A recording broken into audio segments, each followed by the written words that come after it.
Hey guys, tonight we're stepping into a world of gleaming temples, floating gardens, and giant pyramids, where your sandals slap against stone roads slick with morning mist, and everything smells like wood smoke and maize dough. You're in the heart of the Aztec Empire, built on a lake, shining with obsidian blades and expectations. This ancient capital is often remembered for its glory, but you're about to live through the reality behind the grandeur. Spoiler alert, you probably won't survive this. So, before you get comfortable, take a moment to like the video and subscribe, but only if you genuinely enjoy what I do here. And hey, drop your location and local time in the comments. I always love seeing where you're listening from. Now, dim the lights, maybe turn on a fan for that soft background hum, and let's ease into tonight's journey together. You wake before dawn, because you're an early bird.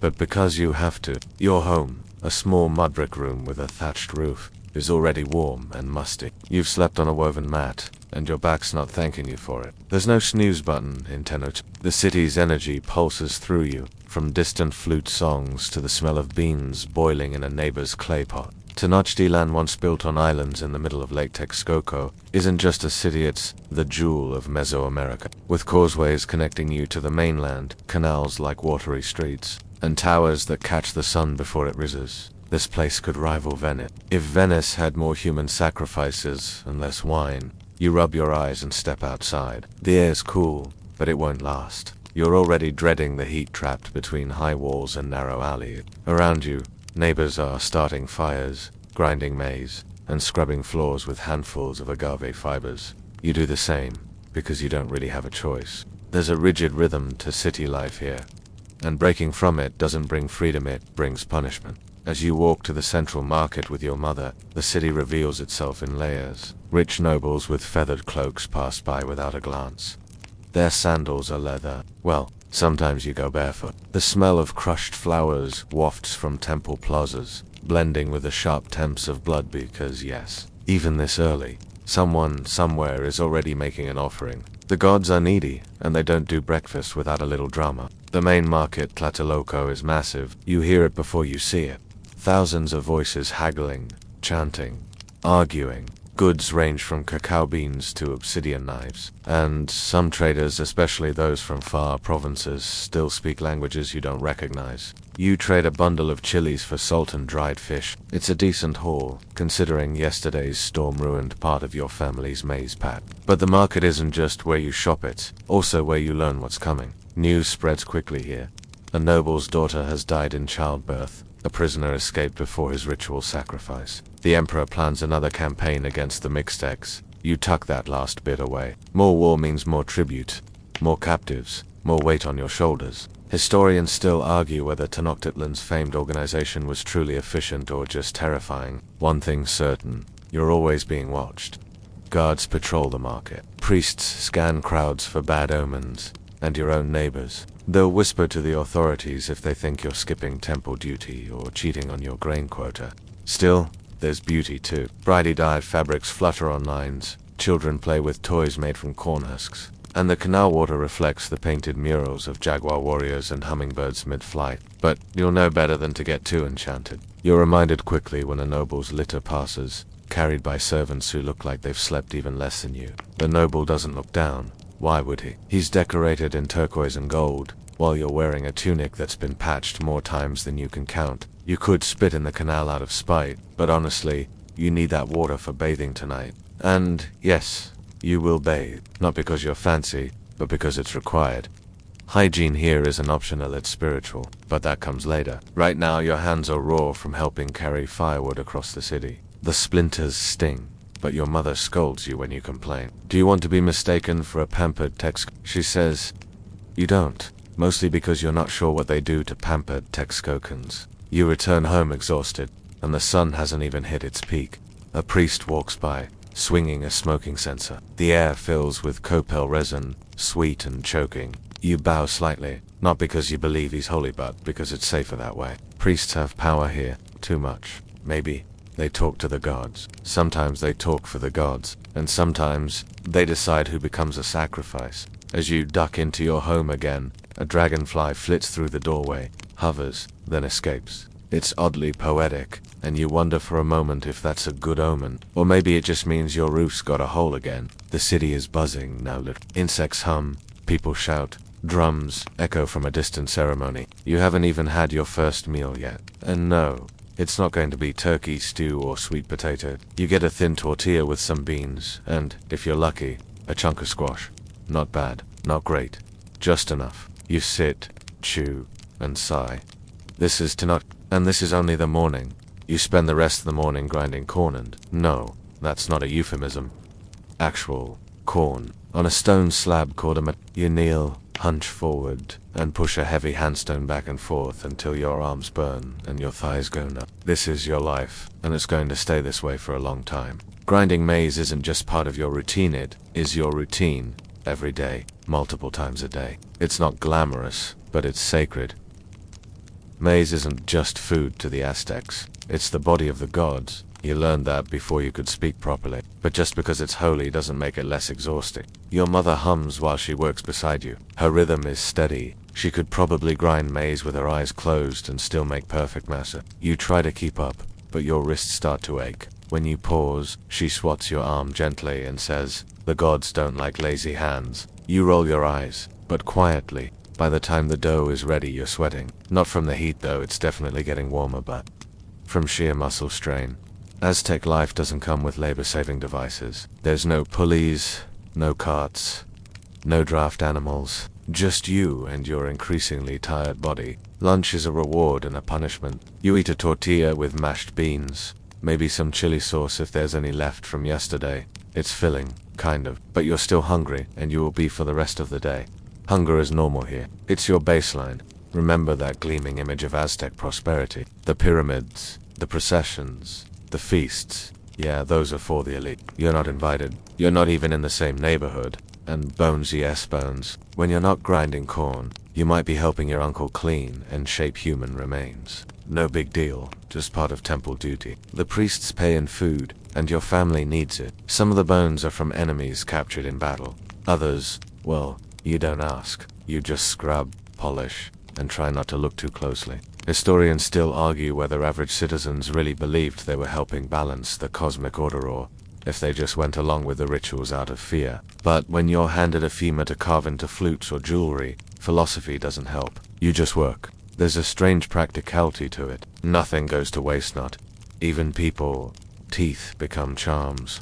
Skulls become racks. Blood becomes a message to the gods. And you're just trying to not drop anything. Later, you fetch water from the canal. It's murky, slightly green, and buzzing with insects. You try to scoop from the least slimy corner, then carry the jug on your back. It leaks. It always leaks. You smell like damp clay and algae when you get home, and your brother laughs until your mother whacks him with a spoon. It's barely past midday. You lie on your mat for a moment, staring at the ceiling, wondering if the gods ever get bored. A knock at the door interrupts you. It's a messenger from the temple. Your cousin is being summoned. Another festival is coming, and they need more volunteers, which means more blood. Maybe not his, but someone's. You volunteer to go with him, partly to help, partly to spy. The temple grounds are mesmerizing. Great steps rise like mountains, and incense clouds swirl around painted walls. You can hear a drum beating steadily, like a second heartbeat. Inside, priests chant, in Nahuatl, their words, measured and sharp. Some wear jaguar pelts, others wear white and carry obsidian blades so sharp they could slice air. You're told to clean a statue of Huitzilopochtli, the sun god. It's crusted with dried offerings, blood. You scrub carefully, reverently. But in your mind, you wonder what happens if you mess up. The priests are watching, and there's always the threat of being chosen. Chosen for what? Depends. Carrying supplies, dancing in ceremonies, or, if you're particularly unlucky, offering your own blood. Usually it's just a finger prick or an earlobe nick. Usually. You sneak a peek at one of the captives held near the altar. He's bound, painted blue, and eerily calm. Maybe he's accepted his fate, or maybe he's too terrified to fight. You don't look too long. Bad luck, your grandmother always said. You head home as the sun begins to sink. The sky turns orange, then deep red eyes if mimicking the blood spilled today. Your feet are sore, your arms are sore, even your thoughts are tired. Dinner is thin broth with squash. You slurp it quietly, thankful for the warmth. Your father talks about needing more firewood. Your sister hums a lullaby. Your cousin is still shaken from the temple visit, but he says nothing. You lie down again on your mat. This time, you don't bother with prayers. The guards are full for today. Outside, the city hums. Somewhere, another drum beats. Somewhere, a jaguar cries. And somewhere, a priest sharpens his blade for tomorrow. You wake again before sunrise, not from duty this time, but from the pain in your knees. Grinding corn really does a number on them. You stretch out slowly, hear something pop in your back, and sigh like someone twice your age. The air is still cool, and for a moment, you just lie there, staring at the ceiling made of bundled reeds. If you had been born a noble, this would be the hour servants light your bath fire. Instead, you light your own. If you're lucky, your sister helps. Bathing is a daily ritual, not just for hygiene, but for spiritual purity. The Tamaskala traditional sweat bath sits behind your family's home, squat and round, built from mud and stone. You crouch inside, close the entrance flap, and feed the fire under the rocks until steam hisses and curls around you. The air grows heavy, thick enough to taste. You sweat a lot and scrape yourself with a dried gourd like your mother taught you. It's supposed to cleanse your spirit. It mostly just stings. Once, your cousin told you the steam helps purge sins, especially the invisible ones like envy or laziness, but you're mostly just trying to avoid smelling like pond water. You emerge sticky, half-blind from the heat, and ready for another round of daily labor. You dress in your only but clean in, head out for a day of carrying firewood.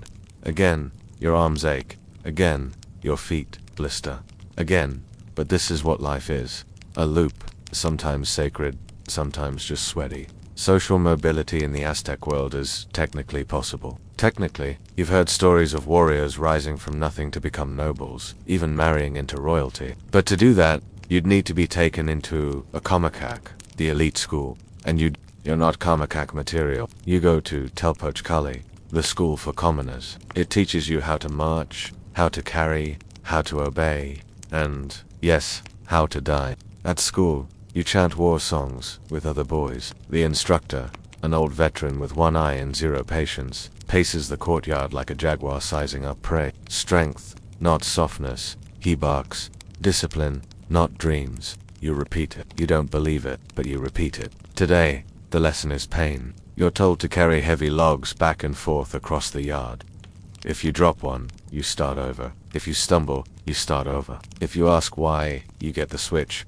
You don't ask. In the corner, two boys wrestle until one of them bites the other's shoulder. Blood wells up. The instructor beams. That, he says, is spirit. Historians still argue whether Tenochtitlan was a genuine education system or a glorified boot camp. From where you're standing with a splinter in your palm and sweat in your eyes, both your friend Matlali limps beside you. He whispers a joke about the instructor's bad breath, and you snort until the instructor spins around. You both straighten immediately. Discipline, not dreams. Later, you practice throwing spears. The point isn't accuracy, it's distance. You need to be able to wound, not just strike. But the spears are unsharpened and your grip is slipping. Matlali manages a decent throw and grins like he just won a war. You barely clear the mark and get a thump on the shoulder for your effort. You'll die first. Someone mutters behind you. You pretend not to hear it. After training, you stagger home and collapse in the shade. Your little brother wants to play ball, but your arms won't lift. The ball game, Tlachtli, is sacred too, like everything here. It's not just a sport, it's a ritual. Losers don't always die, but sometimes they do. You tell him to play with a stick instead. Your mother rubs your arms with herbal paste. It burns. That's how you know it works, she says. You believe her, mostly because she's never wrong. She tells you stories of warriors who fought bravely and died gloriously. You nod, but all you want is to nap and not dream of obsidian blades. As the sun sets, your father returns with news. A neighbor's son has been chosen to train as a Cuapilian eagle warrior. That's rare. He'll wear feathers one day, maybe even command troops. Your father says you should try to... You mumble something vague. Inside, you're not sure if you're brave or just tired. Dinner is cold. Squash again. You don't complain. You lie down on your mat, muscles twitching from the day's training. Outside, someone is playing a clay flute. The melody drifts in through the window. It's soft, sad, but somehow soothing. You think of the steam bath that morning. You think of the sweat, the chants, the lessons in pain. You think of Matlali's crooked smile. And you wonder if all of this, the grinding, the bleeding, the burning is leading somewhere better. Your stomach growls before the sun even peeks over the horizon. You chew on a stale tortilla left from yesterday, tearing it slowly so it lasts longer. Hunger isn't an emergency. Here it's the standard setting. You've grown used to ignoring it, like a neighbor who never stops talking. It's just part of the background noise of life. Maize dominates your diet. Again, in every form. Flat, boiled, mashed, fermented. Beans and squash tag along when they're available.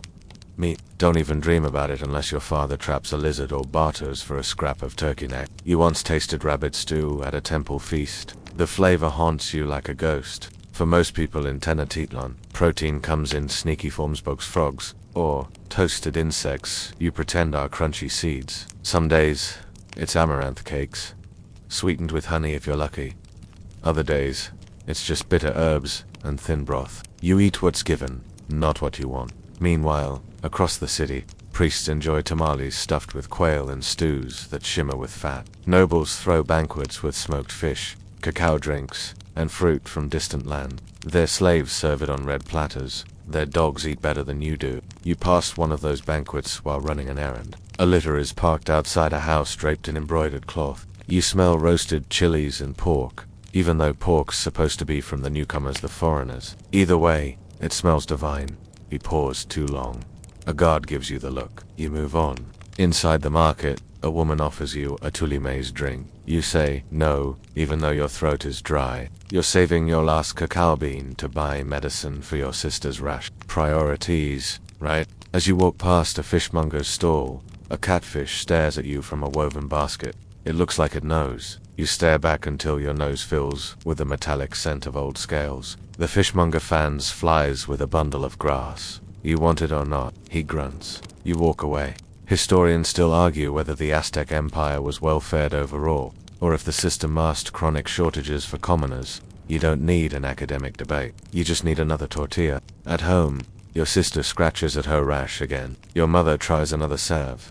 Crushed flowers and agave sap. She'll chant softly while applying it. It's both medicine and prayer. If it doesn't work, you'll go to the healer near the temple. But healers aren't free. Nothing is. You help prepare the evening meal. A handful of beans boiled in a cracked pot. Your little brother picks at a grasshopper leg and pretends he's a noble. You roll your eyes but smile. It's important to let him imagine.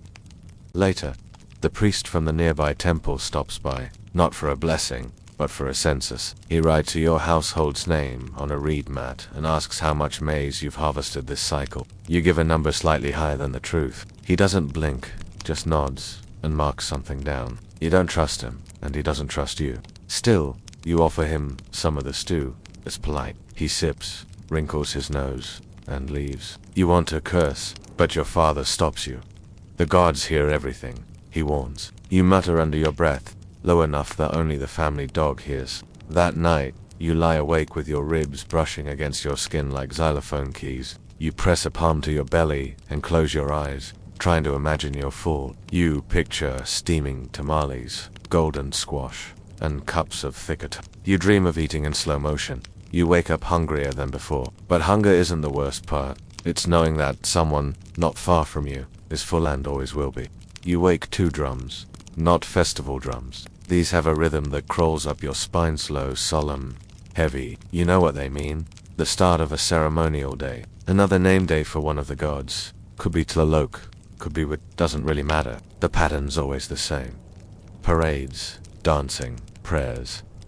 and blood. You shuffle toward the plaza with your family, blending into a crowd of neighbors. Everyone's dressed a little better today, even if it's just a cleaner tunic or a sprig of flowers behind the ear. You carry a clay cup of incense. Your sister clutches a candle stub. Your little brother pretends he's a warrior, swinging a carved stick like a spear. You try not to roll your eyes. Today's not a day for jokes. You reach the steps of the great Templo Morand. The smell of burning copal hits hard, sweet, sticky, and throat. A haze of smoke coats the air, turning everything golden gray. The crowd parts for priests in jaguar cloaks, faces painted half blue, half black. Their eyes are unreadable.com/sharp, like they know something you don't. The sacrificial procession begins with music. Flutes, conch, shells, and a booming huetel drum set the pace. Dancers twirl, feathers spinning like you can't help but be mesmerized even though you know what's coming. That's the point. Beauty distracts. The captive is led forward. He's been dressed in fine clothes, painted as if he were a god himself. That's part of the ritual. The Aztecs didn't just kill their victims, they elevated them first. It's supposed to be an honor. You're not so sure. The man doesn't struggle. Maybe he's too dazed. Maybe he's accepted it. The priests lay him back over the stone, arms and legs held tight. A chant rises. Then silence. Then a flash of obsidian. You don't look away. You should, but you don't. There's a collective breath from the crowd, like wind pulling back before a storm. The heart is raised high. Blood steams in the morning air. People around you weep. Some from devotion, some from fear. Your little brother is silent now. Historians still argue whether most citizens truly supported these rituals, or whether they simply endured them. You think of your mother's face tight with respect, prepared. You think of the woman next to her, eyes clenched, shut, endured. That feels closer to the truth. The ceremony continues. Offerings are burned. More captives are brought forward. You recognize one of them from a nearby village. His face is bruised. He stares up at the sky. The priests move fast. They have a schedule. You try to count the hearts, but lose track after 5. That evening, the city pulses with celebration. Dancers spin through the streets. Food is handed out near temples. Drunken laughter floats on the air. Your family accepts a bowl of tamales, hot, rare, delicious. You eat too fast and burn your tongue. It's strange how quickly people shift. This morning, tonight, you wonder if the gods feel honored or just amused. At home, you lie awake, listening to the echo of drums. You see flashes of red when you blink. You feel the beat in your ribs. Tomorrow, life goes back to normal. Grinding corn, carrying wood, fetching water. But tonight, there's a new drum in your memory, and it doesn't play for celebration, it plays for fear. The next morning smells like ash and leftover tomato. The festival's over, but the air is still thick with smoke and memory. You roll over, stomach strangely full for once, but your mind is uneasy. The drums are gone, but their rhythm lingers in your chest like a bruise. Your father heads to the market, early temple feasts. Mean trade is brisk afterward. You stay behind to help patch the roof. It leaks again, and last night's drizzle left a damp ring across your sleeping mat. You climb up, barefoot, gripping the beams with sore fingers. From the rooftop, the city sprawls in every direction, whitewashed walls, canals like veins, rooftops cluttered with drying maize, and sun-bleached clay bowls. Then you see them, a group of merchants, or maybe nobles you can't tell from this far, being carried on litters across the causeway. Their clothes shimmer even from this distance, threaded with jade, shells, and featherwork so fine it might have taken a year to make. One of them holds a cup, another is laughing. They look like they belong in paintings, not real life. Down below, your sister holds a jug nearly as big as she is. The contrast makes your stomach twist. You climb down, wipe your hands, and help her finish the chore. She's grateful, but too tired to say it. Your family is what people call you work, you pray, you pay taxes. Everything else is optional. You've known this your whole life, but today, something gnaws deeper than usual. Maybe it's because yesterday you watched gold gleam while blood ran down a temple stair. Gold, by the way, is everywhere, just not for you. In temples, in noble homes, on statues. But if you, a commoner, were caught hoarding it, that's called theft. Even if you found it buried in the ground, you'd better hand it over to the Tlatoani's officials or face punishment. Severe punishment. The empire runs on tribute taxes paid, not just in coins or grain, but in cotton, cacao, even human labor. Your family sends part of its maize yield every season.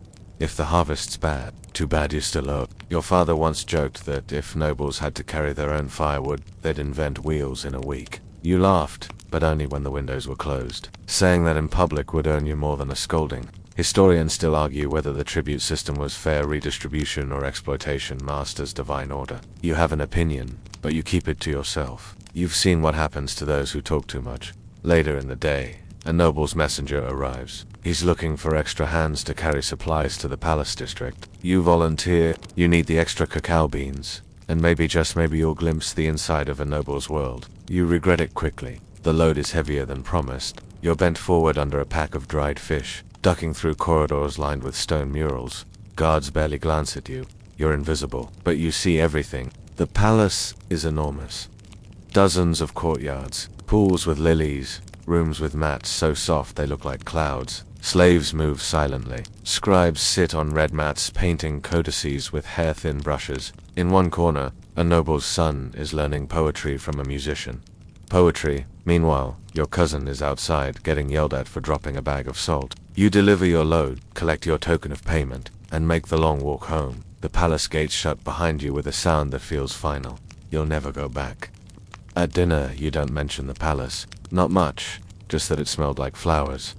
Your mother nods, but doesn't ask. She knows that look in your eyes. You lie down on your mat that night, arms sore, head swirling with questions you can't ask aloud. Why do some people never carry anything? Why are some lives paved with poetry, while others are built from broken backs? And why does the temple say it's all the gods' will? This morning is different not because the sky looks any less grey, or because your legs are any less sore, but because your house smells faintly of copal again. That means someone nearby gave birth. Sure enough, you step outside to see your neighbor's door draped with woven reeds and flower petals.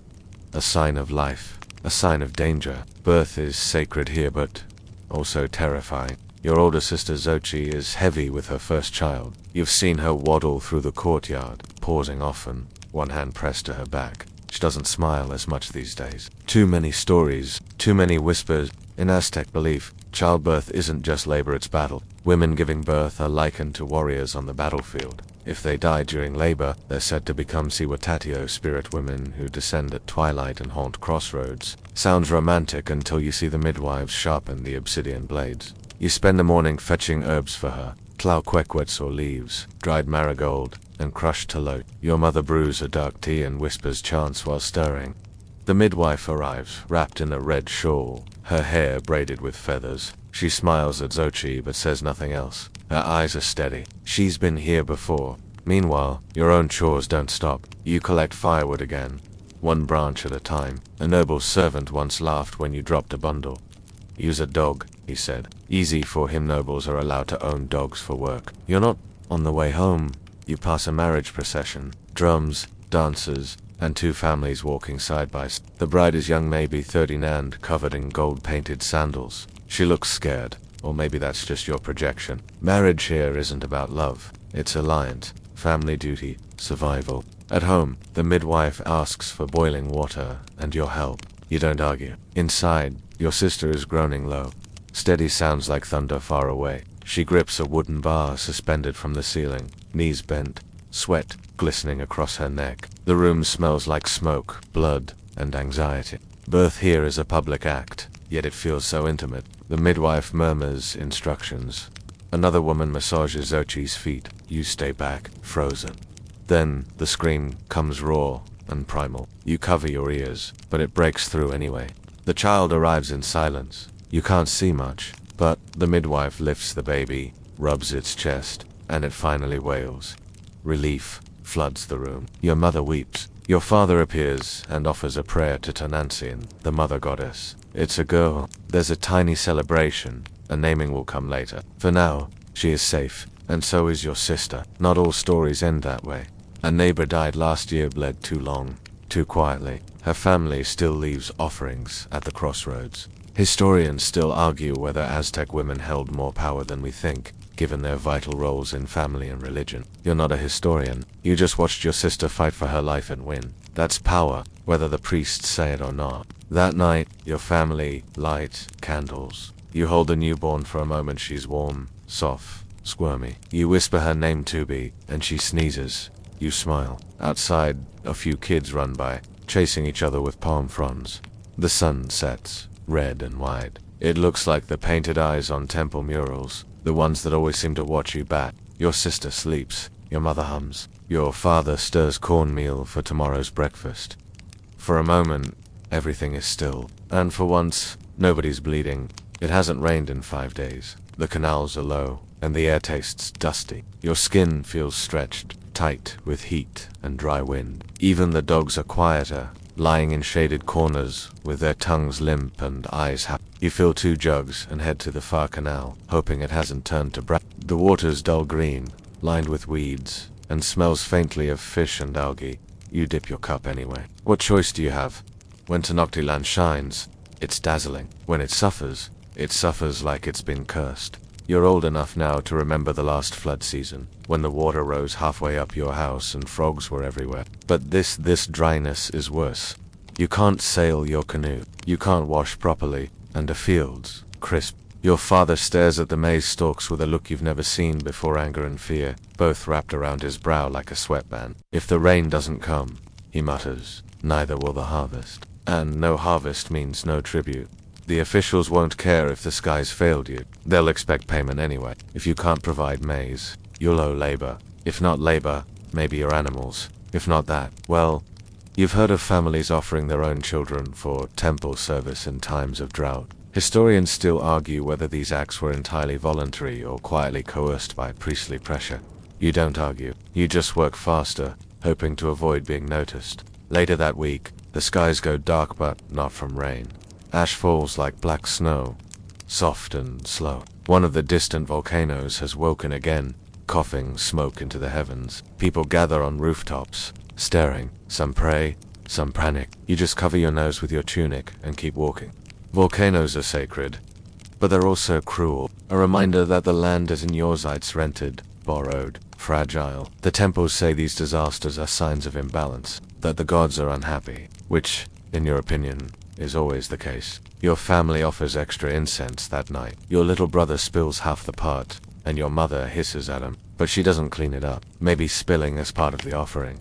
Days blur, the crops continue to wither, the fish die off, and then the Poctocadle, the traveling merchants, stop showing up. With no rain in the northern valleys, there's no extra no fruit, no smoked meat. The market feels empty, almost embarrassed. To make things worse, the tax collector returns. He's dressed in polished shell jewelry and carries a stick wrapped with carved symbols.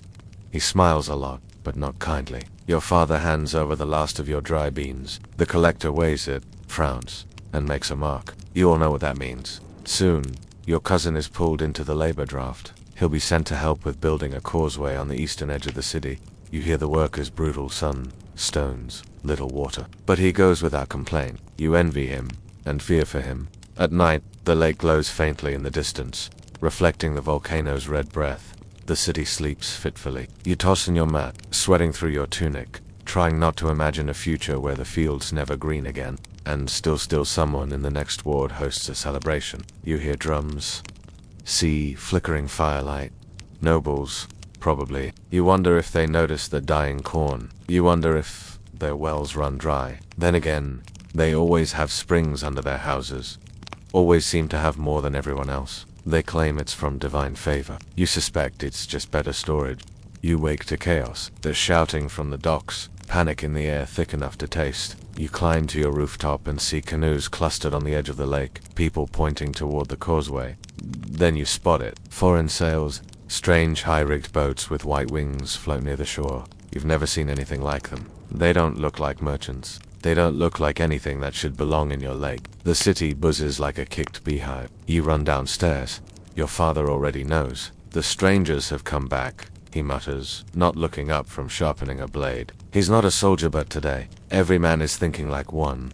It's not the first time they've appeared. Months ago, there was a strange delegation, men with beards, shiny armor, and animals no one had ever seen. They came, feasted, left, but everyone knew they would return. This time, they're not alone. By evening, everyone's talking. Some say that Tlatoani, the emperor himself, plans to meet them again. Others whisper of war. A few foolish ones mention prophecy that the bearded men are gods returning. You snorted that. Gods don't cough or smell like horses. You spend the day gathering supplies. Your mother hides food under the floor mats. Your sister tucks valuables into clay pots. The city's usual rhythm grind. Carry prey has been replaced with uncertainty. You overhear someone say the foreigners have fire that leaps from sticks. Others say they carry metal that shines like lightning and cuts like obsidian. You remember a story your grandfather once told about how glory can end in chains, not celebration. You didn't understand it then. You do now. The next morning,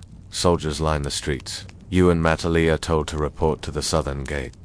Not to fight, not yet, but to carry supplies. Watch, wait. You're handed a sling, a pouch of stones, and told not to speak unless spoken to. No problem. Your throat is too dry for words anyway. The foreigners enter. Their leader wears black. His eyes are cold and quiet. Behind him, Warriors with metal hats march stiffly. You notice one of their animals, a massive beast with hooves and twitching ears. A horse. You've heard about them, but it still looks wrong. Too tall, too fast. The city quiets as they pass, like someone pressed a finger to the pulse of Historians still argue whether the empire could have survived if the leadership had acted faster, or if the gods hadn't been so needy, or if disease hadn't arrived like an invisible scourge. But from where you stand, the fall isn't a single moment, it's a slow unraveling. Within days, tension chokes the streets, trade halts, soldiers drill longer, the nobles hide deeper behind their walls. The foreigners stay close to the palace, always watching, always calculating. Your family stays indoors as much as possible. At night, your father sits in silence, sharpening and resharpening a ceremonial knife. Your sister holds her newborn tighter than ever. Your little brother has stopped pretending to be a warrior. He just listens. Then, the sickness comes. You don't know what it is, only that it burns like fire and leaves people cold. Neighbors fall. The markets go silent. Even the priests look scared. You try to keep your routine. Sweep, grind, fetch water, but the city feels like it's holding its breath, waiting for something terrible to finish happening. And one morning, you climb your rooftop again and realize you can see more stars now. Fewer fires are burning. The empire hasn't fallen yet. But, the end has begun. You feel it in your bones, just like the hunger, just like the drums. Tenochtitlan, a city of gods. Canals, glory will be remembered in paintings and ruins. But you'll be remembered by the child who holds your hand when the temples fall. Word count, 1098. Wind down. The stars above the lake flicker like whispers, soft and ancient. The city below has gone quiet now. Even the distant drums have stilled. You lie back on your woven mat, body aching, but mind strangely calm. The air carries the scent of burnt copal and lake water. Familiar, almost gentle. Somewhere, a baby coos. In sleep, somewhere, an old woman stirs the ashes of her fire. And in the space between, the night holds you like a cloak. You've walked the streets of Tenochtitlan. You've carried burdens, endured sweat and stone. You've watched sacrifices and shared thin meals. You've stood near pyramids and behind market stalls. You've wondered how the world can hold both beauty and terror so closely together. Now, your eyes grow heavy. There's no more grinding to do. No more chants to remember. No more drills or droughts or duties.